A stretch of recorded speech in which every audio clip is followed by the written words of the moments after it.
Did you get that, listeners? If you know that, everything is transformed. But you realise I now have to ask you, what was your answer? Because I'm guessing if you asked the question, you must have had an answer when you started doing the podcast. Has no one ever asked you yours? No one's ever turned the question on. Damn you, Bradley.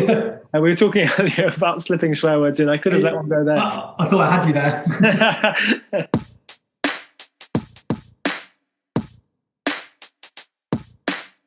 I've been lucky enough to do some stuff with Team GB athletes from the Olympics and Paralympics, and we do some stuff with Premiership footballers. But over the years, we kind of kept going back to this point of what we think separated the best from the others, or those who made the most progress, or just the ones who are better learners. I think where we're at, we kind of think we live in an age where a lack of information is not the biggest barrier. The information is out there and exists, and if anything, we're overly bombarded with information these days. Is how do we separate the signal from the noise? How do we get rid of the clutter? And then how do we just make it accessible? And that, I think, as opposed to seeking out new answers, is the big challenge in terms of driving education standards forward. The biggest difference, I guess, for me between sport and education is I don't often have to convince any of my athletes that it's good to win a gold medal at the Olympics. So if you measure success based on where are you now compared to where you were 2 weeks ago, that is a much more robust form of motivation than me comparing myself to you, because I'm always relying on you being there to providing that external motivating factor. And if you're not, then it kind of just rebounds to my initial state.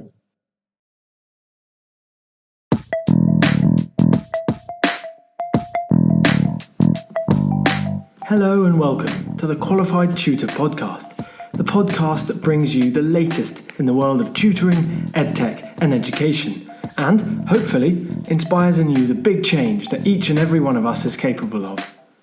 Qualified Tutor is an industry-leading tutor training organisation and online tutoring community for thousands of tutors around the world. This podcast is the voice of this community, where we aim to hear from tutors, teachers, entrepreneurs, coaches, business experts, students, tutorpreneurs, and more from the world of tutoring about what inspires them every day, how they can help tutors like you, and what they've learnt about tutoring along the way. The question is, what will you learn today? Hello and welcome to the 135th episode of the Qualified Tutor podcast.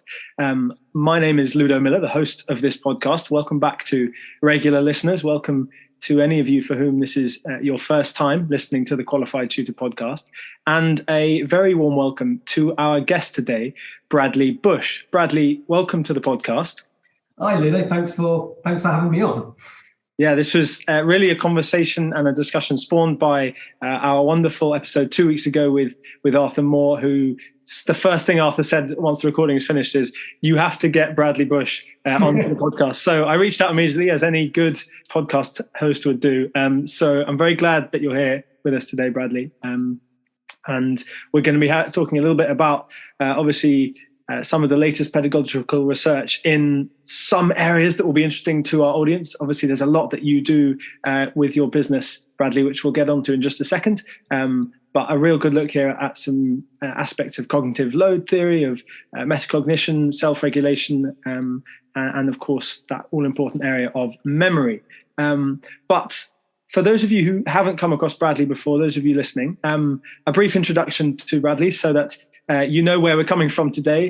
Bradley is the founder of Inner Drive, a fantastic mindset coaching organization that runs teaching and learning CPD alongside their workshops aimed at students themselves. And Bradley is also the author of The Science of Learning, which is a massive piece of work, really, for Bradley and his co-author, Edward Watson, who I believe is actually in the room with us today, although not on the podcast, that summarizes many of the best studies in teaching and learning and distills them into easily digestible pointers and guidance. So the link to that will be in the show notes below. And Bradley, kind of the other side of Bradley's psychology work, one side being the education and one of the other sides being sports psychology. So Bradley is a former, actually current sports psychologist with a number of top football clubs and Olympic athletes on his roster. He is also a fiendish anagram creator, and perhaps a little bit more on that later. There was a brilliant TEDx talk, that Bradley did a few years ago that we might touch on as well. So just a bit there to be getting on with. But Bradley, amongst all of that, you're here today, Tuesday, the 11th of October. What's giving you reason to smile today, Bradley? Oh, good question. It was my wife's birthday a few days ago, and I managed to get through it without buying the wrong presents, managing to herd the kids into wrapping presents that resembled vaguely what a wrapped present should look like. And yes, survived the weekend. So that's probably my big winner of recent days. It only comes around once a year, doesn't it? That's the trick. I tell you what, have a high love of birthdays and presents. Have a deep hatred for wrapping presents. It's, I don't think there's anything more stressful. Well, we won't touch on the wrapping part anymore. Then, in fact, it's funny you just mentioned that, because the episode I said last week was with the wrapping science teacher. But this is with an R on the front, not a W. So, Bradley, we like to start our conversation from the perspective of the why behind why our guests do what they do today. So, I was wondering if you'd thought a little bit before about your why, and whether you could tell us, right now, what you think your why is. Yeah, I guess. I taught for a few years in a college part-time, and I think I was okay at the time, but I was always I used to get quite frustrated. I felt I was, to be honest with you, just like blindly guessing on what I'm meant to do. And, I was picking some stuff up with trial and error, but I just got to the stage where I kind of realized that everything that I was struggling with, someone smarter than me had researched it somewhere. And we might not have definitive answers, but pretty much everything that I could think of, like, why were my students forgetting stuff that I taught them last week? How do we motivate bored students? Even how much homework should we set? Like, someone somewhere has researched it. And yet it was really frustrating that all this research is behind paywalls, or it's written in a really psych-heavy jargon, and it's just really inaccessible to the people who need it the most and can make the most difference with it, i.e. often teachers. And so that's really why my colleague and I, Edward, we made the decision to really try and make this stuff accessible. So we wrote our book, The Science of Learning, and it's been a big driving force in the CPD workshops that we do to schools and the student workshops, because we think there's gold in the research, and it can change lives if it's just presented in the right way, and if it's accessible to the people who can do the most with it.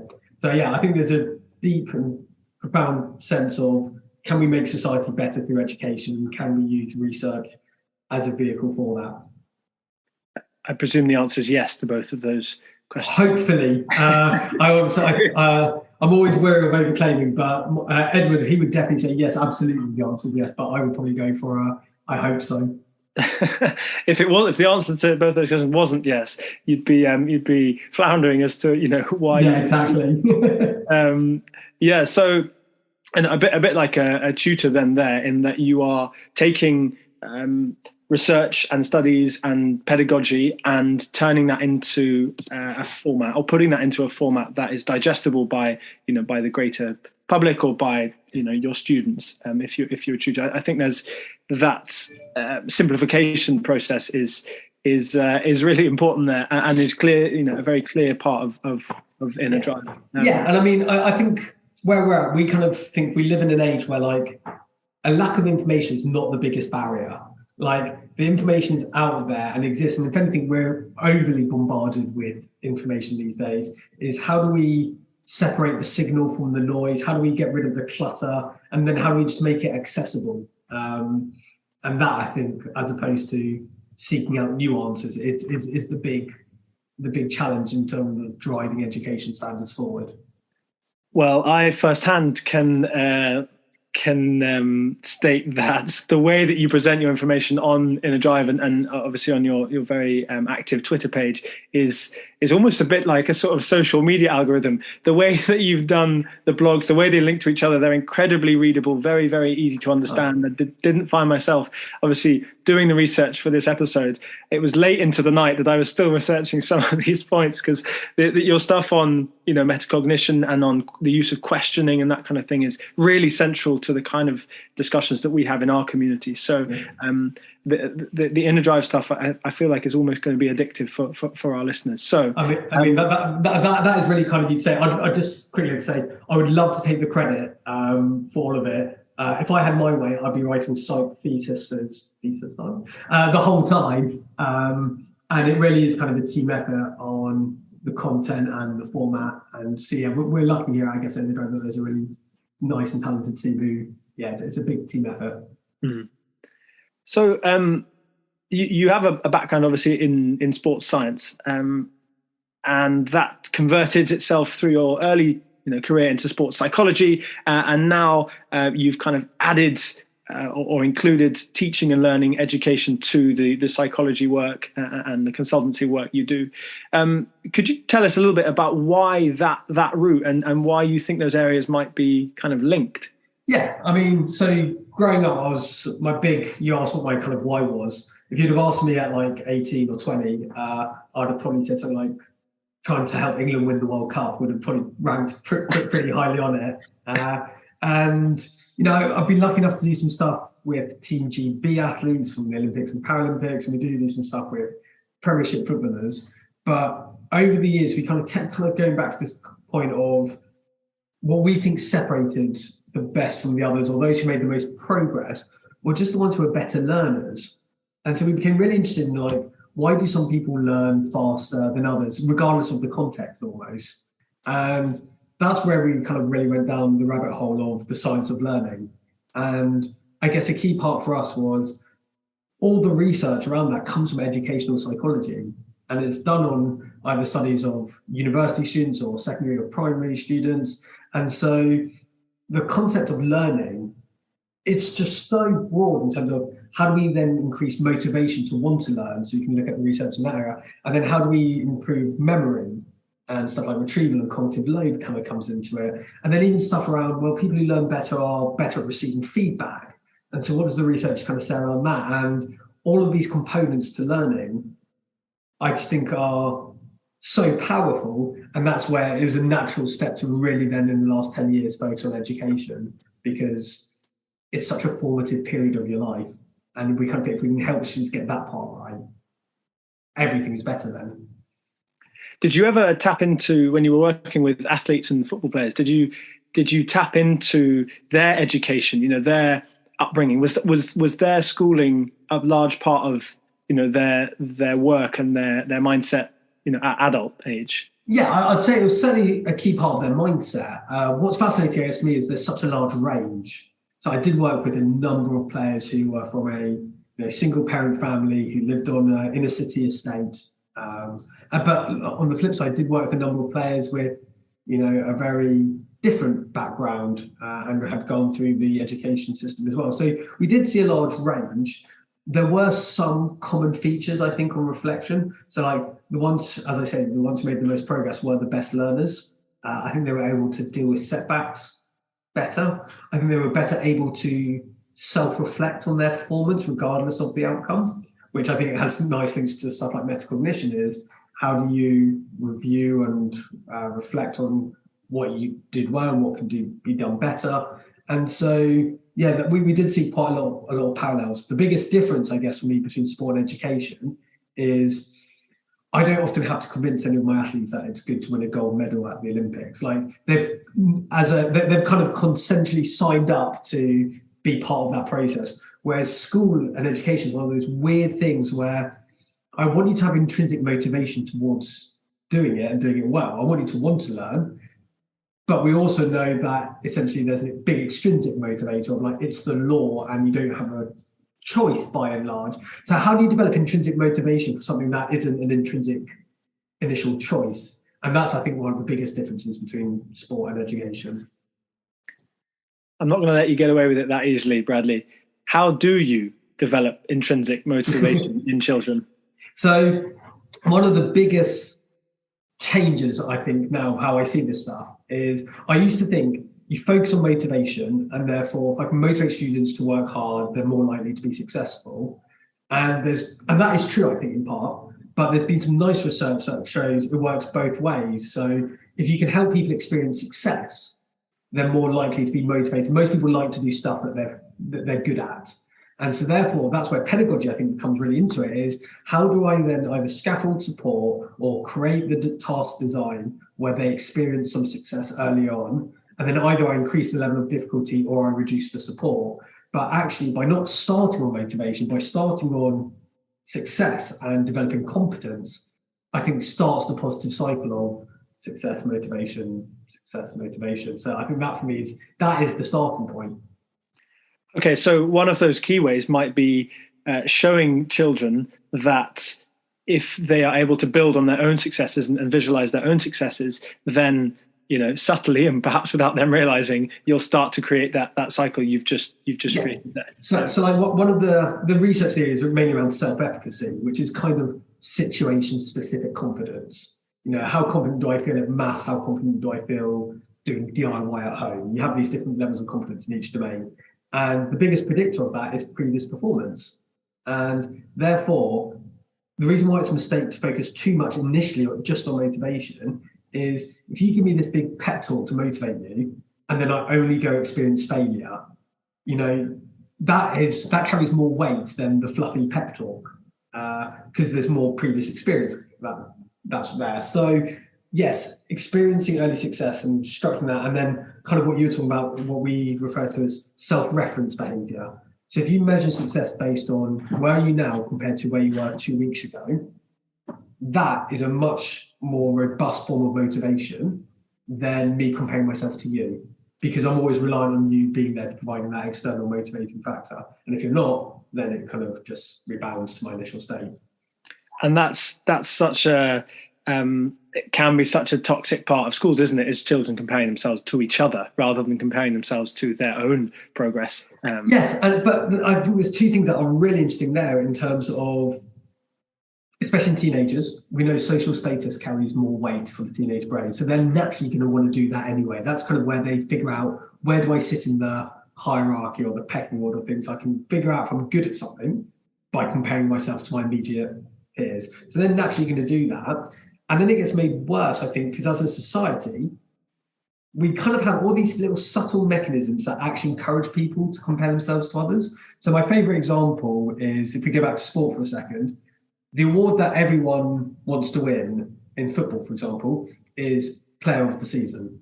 Like, that means you're the best player. You're better than everyone else who you play with, player of the season. The award that no one wants to win is most improved player, because the kind of the stigma around most improved is you were rubbish and now you can kind of run in a straight line without falling over.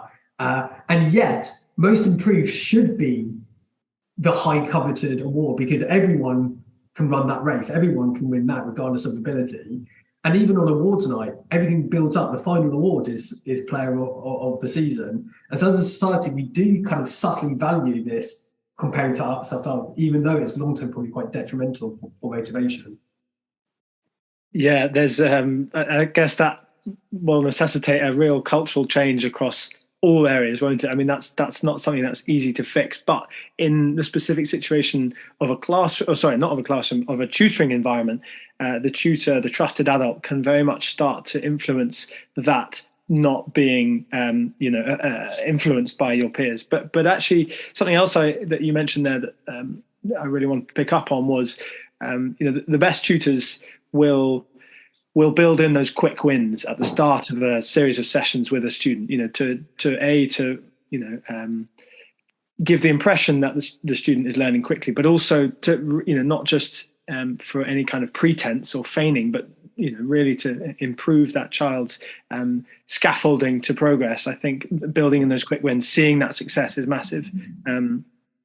Now, we've touched on it just a couple of times already, but the theme of, we have a theme every month in our Love Tutoring community, and this month the theme is what works. So a look at metacognition and self-regulation based off Lee Elliott Major and Steve Higgins' 2019 book, What Works. Could you could you give us a few insights into how an educator can implement metacognition in the learning of their students? What does that actually mean to make use of metacognition? Yeah, I think it's an area that confuses a lot of people because it's not intuitive from the name what it is. And if you ask most people who have some knowledge of metacognition, they often say, oh, it's kind of like thinking about your thinking. But the problem with thinking about your thinking is that's quite a vague and abstract term. What does that look like in a session?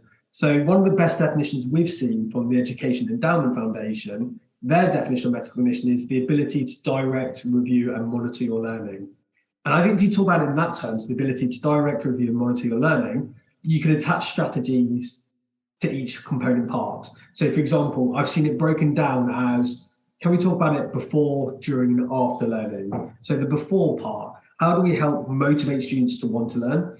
How do we get them to reflect on what is this task similar to, and what have I done previously that has worked or hasn't worked well?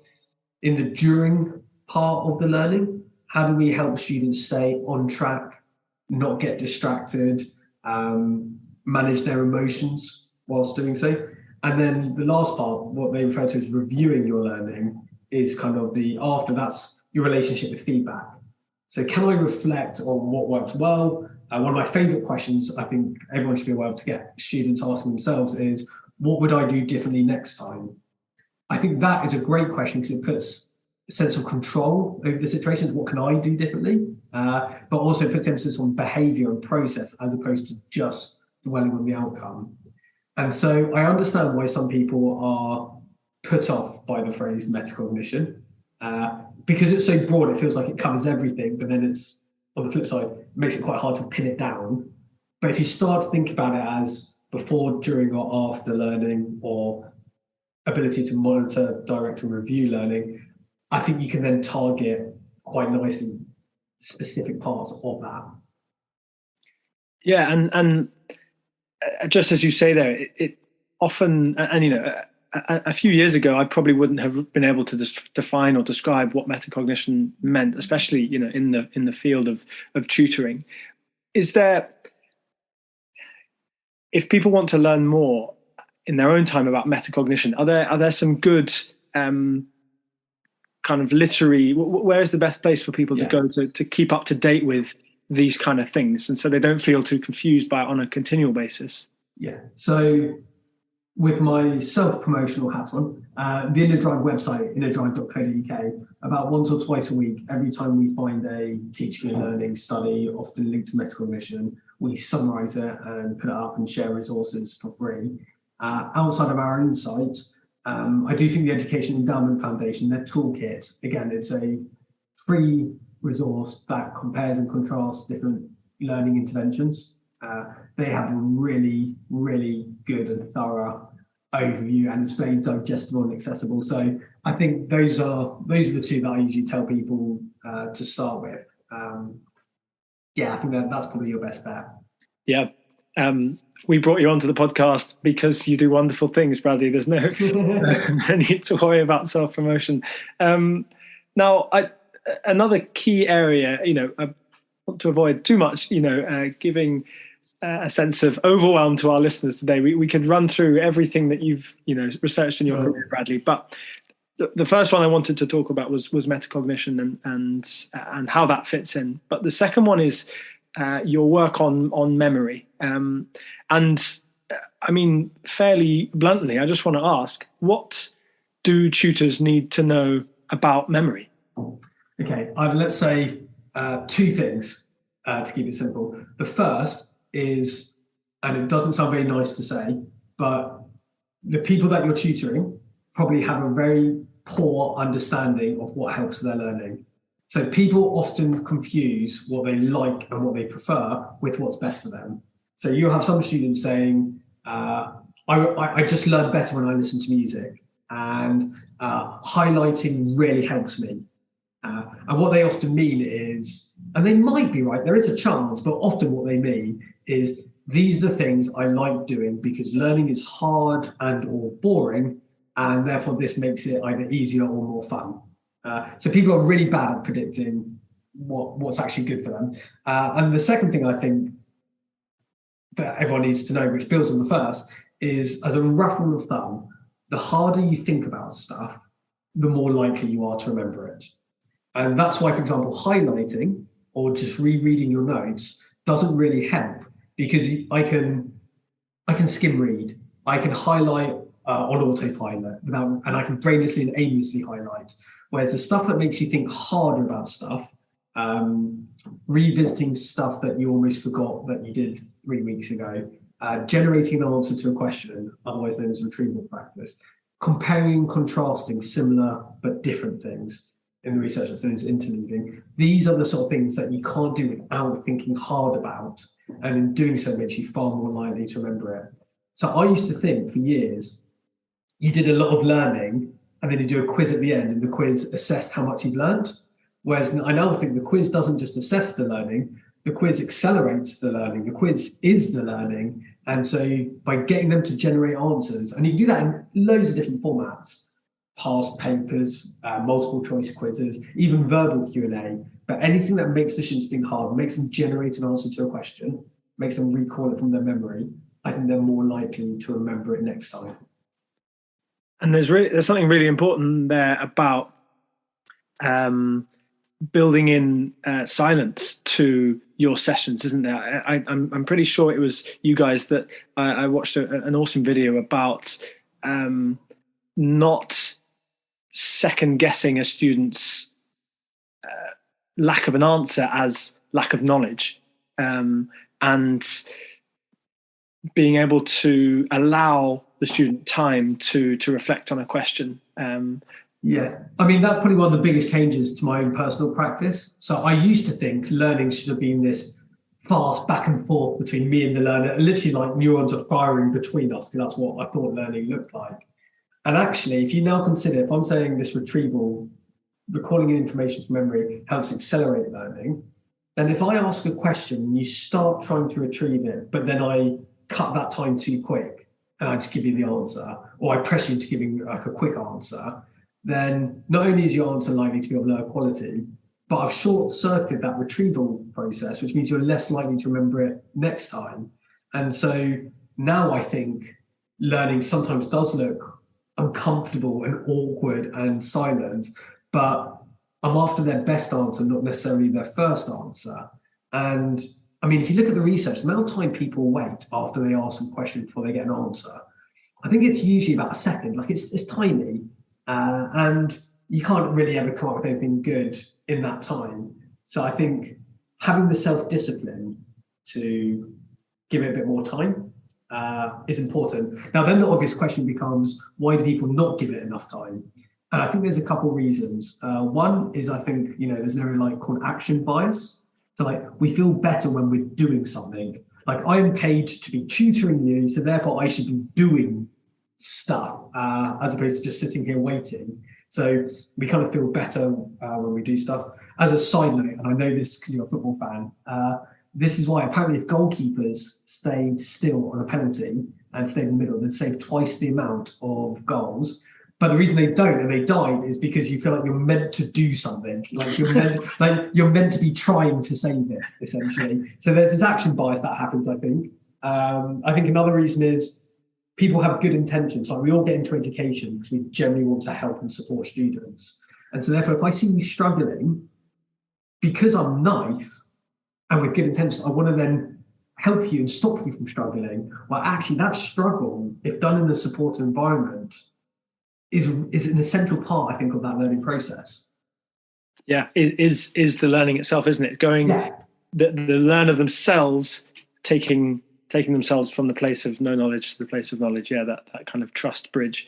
Now, Bradley, oftentimes on this podcast, we open up the question. I say oftentimes, actually, we used it a lot. It was a question we used a lot in the early days of the podcast, and then we felt it was a bit too cliche. But I've since brought it back in a couple of episodes, and that question is, because I see that you're a bit of a visionary, Bradley, a bit of a dreamer on some of these things.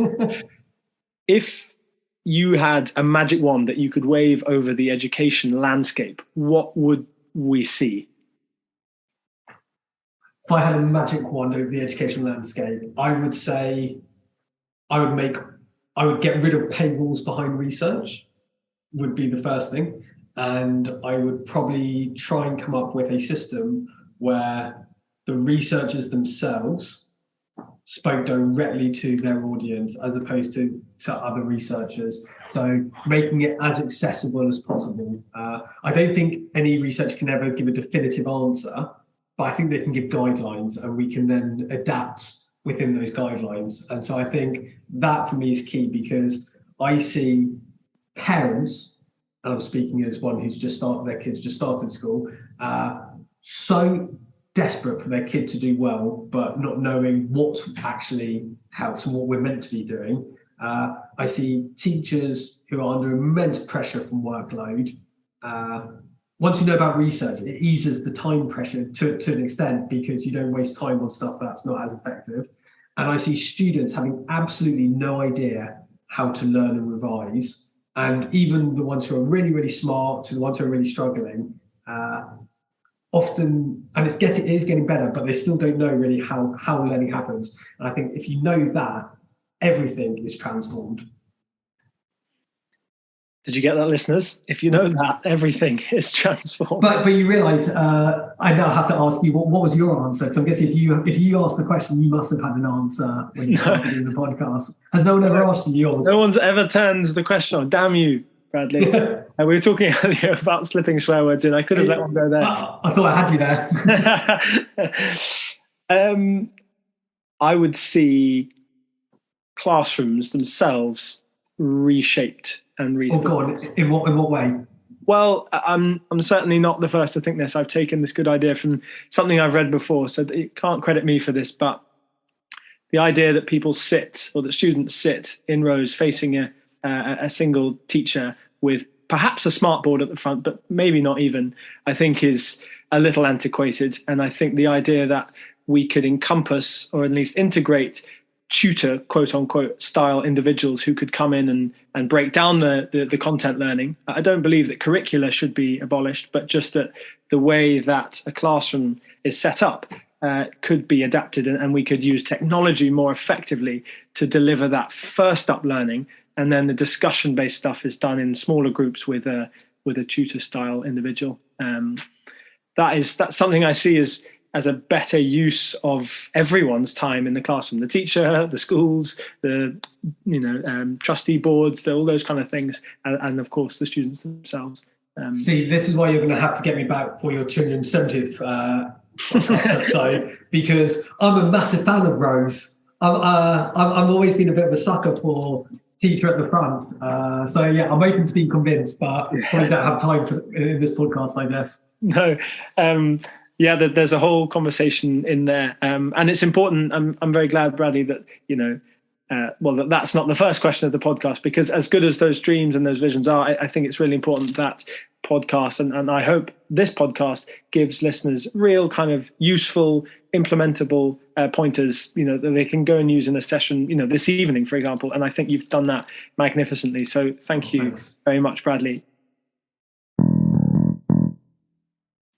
And now, a brief word from last week's guest, Matt Green, whose episode you can catch after this.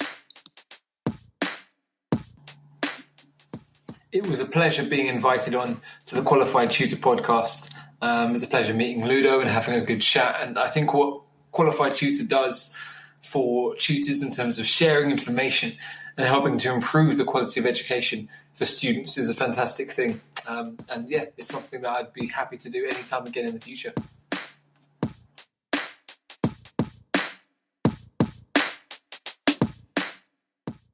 We have one final question, which is, what's next for you, Bradley? What's next for Bradley Busch? Good question. We, Edward and I, my co-author of The Science of Learning, we have our next book coming out in Easter called Teaching and Learning Illuminated, where we're going to try and use some of the visual representations of these key points to try and make them as understandable as possible. And we are currently expanding our Cognitive Science Network, which is a collection of schools who want to be at the forefront of research and teaching and learning that they can share best practice with one another. So that's, I guess, our two immediate focuses at the moment.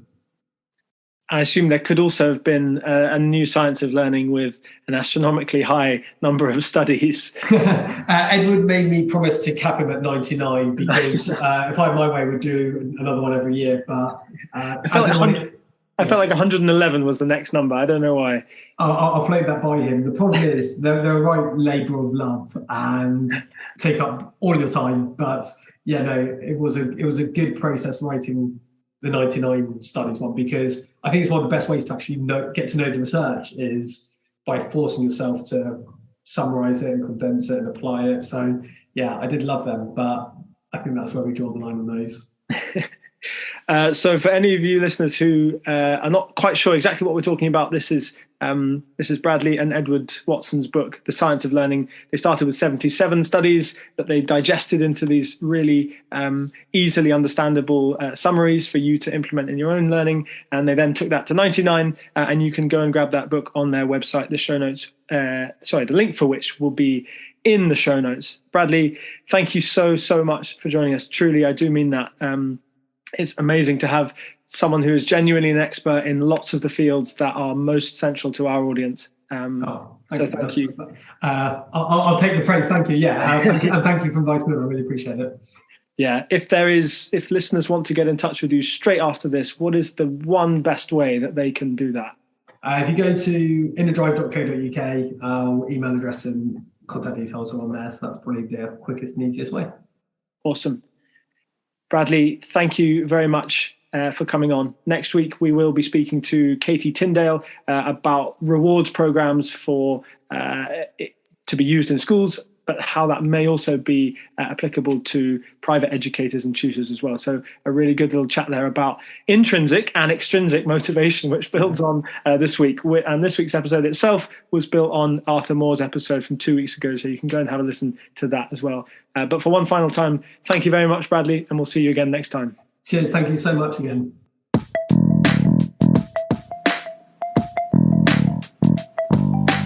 Thank you for listening to this episode of the Qualified Tutor Podcast.